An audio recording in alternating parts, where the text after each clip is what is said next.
दरअसल सो चुनावी चौसर में और मैं हूं आपके साथ आत्मजा। हाजीपुर लोकसभा सीट बिहार की सबसे चर्चित सीटों में से एक है, क्योंकि अब तीसरे चरण का चुनाव भी संपन्न हो गया है। इसके बाद से अब हाजीपुर सीट हॉट सीट बना हुआ है।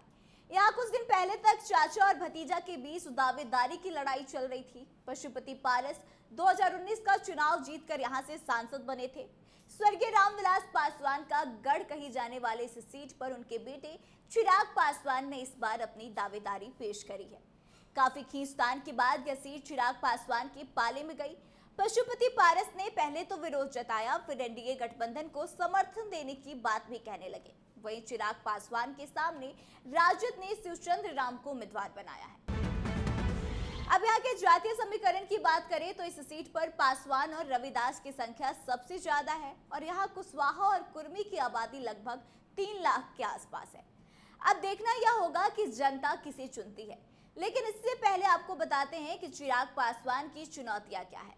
अब इस सीट पर चिराग पासवान की मुश्किल जो है वो थोड़ी बढ़ गई है, क्योंकि कुशवाहा और कुर्मी जो है गोल बंद होते हुए नजर आ रहे हैं और अगर कुशवाहा और कुर्मी गोल बंद हो गए तो चिराग पासवान के लिए यह सीट जीतना थोड़ा मुश्किल तो जरूर हो जाएगा। या फिर यूं कहें कि दोनों गठबंधन के प्रत्याशियों के बीच कांटे की टक्कर देखने को मिल सकती है। दरअसल देखा जा रहा है कि चिराग पासवान के खिलाफ कुशवाहा समाज में भारी नाराजगी है।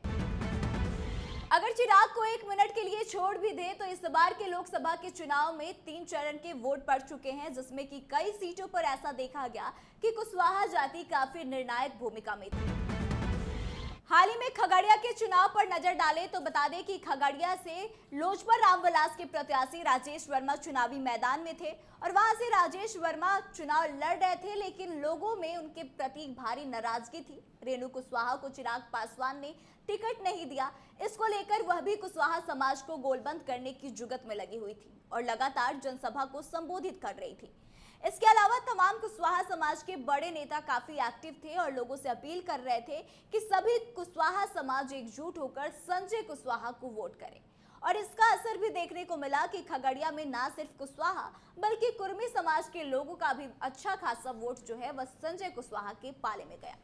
वहीं अब हाजीपुर सीट पर भी कुर्मी और कुशवाहा को मिला दे तो इनकी आबादी लगभग 3 लाख के आसपास है और किसी के भी हार जीत में यह काफी निर्णायक भूमिका निभा सकते हैं।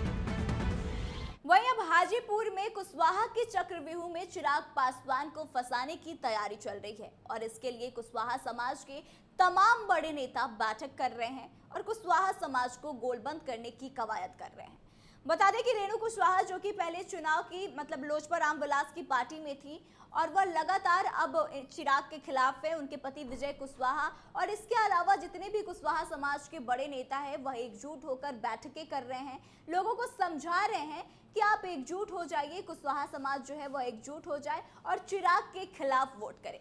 वैसे देखा जाए तो हाजीपुर में चिराग के पास कई सारे पॉजिटिव फैक्टर हैं, जैसे कि हाजीपुर सीट उनके पिता का गढ़ रहा है, यहाँ पासवानों की अच्छी खासी आबादी भी है।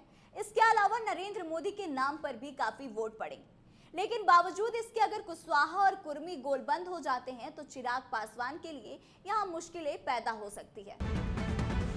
तो ऐसे में अब जो हाजीपुर का चुनाव है वो बेहद दिलचस्प होता हुआ नजर आ रहा है। अगर कुछ समय पहले की बात करें तो ऐसा माना जा रहा था कि हाजीपुर एक ऐसी सीट है जहां की बिना किसी मुश्किल के चिराग पासवान जीत हासिल कर सकते हैं, लेकिन अभी की जो स्थिति है उसको देखने के बाद अब ऐसा महसूस हो रहा है कि कुशवाहा वोटरों में जो नाराजगी है यह नाराजगी कहीं ना कहीं चिराग पासवान पर भारी पड़ने वाली है। तो आपको क्या लगता है, क्या वाकई में कुशवाहा और कुर्मी समाज की तरफ से जो गुस्सा नजर आ रहा है चिराग को लेकर, इसका नुकसान आने वाले चुनाव में चिराग पासवान को उठाना पड़ेगा या फिर चिराग फिर भी यहां से जीत जाएंगे? आप कमेंट करके अपनी राय जरूर बताएं। वीडियो अच्छी लगी हो तो शेयर करें और आगे की तमाम अपडेट्स के लिए बने रहे हमारे साथ। देखते रहे कैपिटल टीवी बिहार। धन्यवाद।